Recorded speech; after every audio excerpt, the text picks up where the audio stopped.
A ver, cuando pensamos en la Segunda Guerra Mundial solemos imaginar ejércitos, batallas, frentes, pero la realidad es que fue mucho más que eso. Fue, sobre todo, una guerra contra la gente. Vamos a sumergirnos hoy en cómo esa violencia de masas llegó a definir por completo el conflicto, dejando una herida que, bueno, sigue abierta en la historia. Y es que la escala de lo que ocurrió es simplemente difícil de procesar. Hablamos de más de 50 millones de personas muertas, una cifra tan discomunal que rompió por completo cualquier cosa vista hasta entonces en la historia de la humanidad. Pero ojo, el número, aunque sea escalofriante, no lo es todo. La verdadera ruptura, lo que de verdad cambió las reglas del juego en esta guerra, es que la inmensa mayoría de esas víctimas no eran soldados, eran civiles. Claro, esto nos obliga a plantearnos una pregunta que es fundamental. ¿Cómo? ¿Cómo se llega a ese punto? ¿Cómo una guerra entre ejércitos se transforma en una guerra contra la población? Pues venga, vamos a intentar entenderlo, a desgranar las claves. Bien, pues la primera pieza de este puzzle, la que nos ayuda a entender este giro tan radical, es un concepto que lo cambió todo: la idea de la guerra total. Mirad, la idea de la guerra total es sencilla y a la vez terrorífica. Significa que ya no hay distinción. No hay un frente de batalla por un lado y la vida civil por otro. Todo el país, sus recursos, sus fábricas y por supuesto su gente, todo se convierte en parte de la maquinaria de guerra y por tanto en un objetivo militar. La retaguardia, de repente, era la primera línea de fuego. Y que nadie piense que esto fue cosa de un solo bando, para nada. Los alemanes lo hicieron con el Blitz, bombardeando ciudades como Londres para sembrar el pánico. Pero es que los aliados respondieron igual, o incluso con más fuerza, arrasando ciudades industriales alemanas a partir de 1942. Y bueno, el final de esta escalada ya lo conocemos todos: las bombas atómicas sobre Hiroshima y Nagasaki. Fue la demostración brutal de que matar civiles en masa se había convertido, tristemente, en una táctica de guerra más. Pero la guerra contra la población no se libró solo con bombas. No, no. En los territorios que iban siendo ocupados, la violencia tomó un cariz, si cabe, todavía más oscuro. Una violencia que no buscaba solo la victoria militar, sino que se alimentaba de una ideología muy clara de explotación, tanto económica como racial. Esta cita de Hitler, la verdad, es que lo deja meridianamente claro. No hay rodeos. Los pueblos conquistados no son sociedades que hay que gobernar, no. Son, literalmente, recursos que explotar.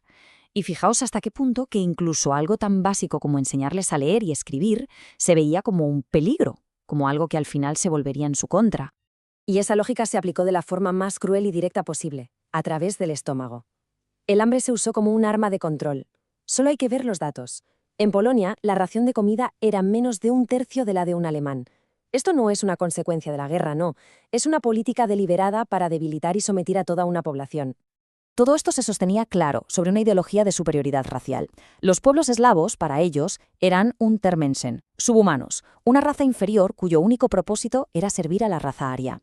Y con esa excusa, pues vía libre para el saqueo sistemático, para el trabajo esclavo y para eliminar cualquier atisbo de cultura o liderazgo local. Lo que hicieron con los profesores de la Universidad de Cracovia es un ejemplo terrible de esto: eliminar a la élite para que el resto sea más fácil de dominar. Pero la cosa no se quedó ahí. Esa lógica de explotación fue solo el primer paso hacia algo mucho, mucho peor. La violencia dio un salto más y pasó de ser una herramienta de control y saqueo a convertirse en un sistema. Un sistema industrial, frío y burocrático, diseñado para aniquilar. Y estas atrocidades se convirtieron en el pan de cada día, y no solo por parte de los nazis. Por un lado tenemos la masacre de Katyn, donde los soviéticos ejecutaron a miles de oficiales e intelectuales polacos, básicamente para decapitar a la nación. Por otro, vemos a las SS alemanas arrasando un pueblo entero en Francia, Oradour-sur-Glane, como represalia. Matar civiles se había normalizado por completo.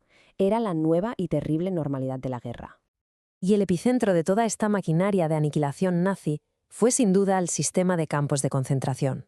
Hay que entender que esto no apareció de la noche a la mañana. Empezó como una red de campos para encerrar a enemigos políticos. Pero poco a poco fue mutando, transformándose en centros de trabajo esclavo y finalmente, en su versión más espantosa, auténticas fábricas de muerte a escala industrial. Y esto es clave, de verdad. La Shoah, el Holocausto, no fue una decisión que se tomó un día de repente. Fue un proceso perfectamente planificado y ejecutado en fases.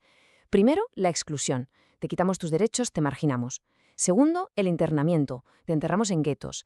Tercero, la Shoah a balazos. Empezamos a matar en masa en el este. Y el cuarto y último paso, la llamada solución final, que no es otra cosa que la decisión, tomada en una oficina, de organizar el exterminio de forma industrial como si fuera una cadena de montaje. El resultado de ese sistema frío, burocrático, industrial, fue el asesinato de cerca de 6 millones de judíos. 6 millones. Para que nos hagamos una idea, eso era aproximadamente el 60% de todos los judíos que vivían en Europa en aquel momento. Una comunidad entera, sistemáticamente aniquilada. Y la locura genocida no se detuvo ahí. El objetivo eran los judíos, sí, pero la misma política de exterminio se aplicó a otros grupos que los nazis consideraban inferiores o indeseables. Por ejemplo, el pueblo romaní. Se calcula que unos 500.000 fueron asesinados, 500.000 de personas, lo que suponía casi la mitad de toda su población en Europa. Después de ver todo esto, después de repasar estos crímenes contra la paz, estos crímenes contra la humanidad, es inevitable acabar con una pregunta, la misma que flotaba en el aire durante los juicios de Nuremberg, y es una pregunta abrumadora. Frente a un honor de esta magnitud, frente a una violencia tan planificada, tan sistemática, ¿qué es la justicia? ¿Qué puede significar realmente la palabra justicia?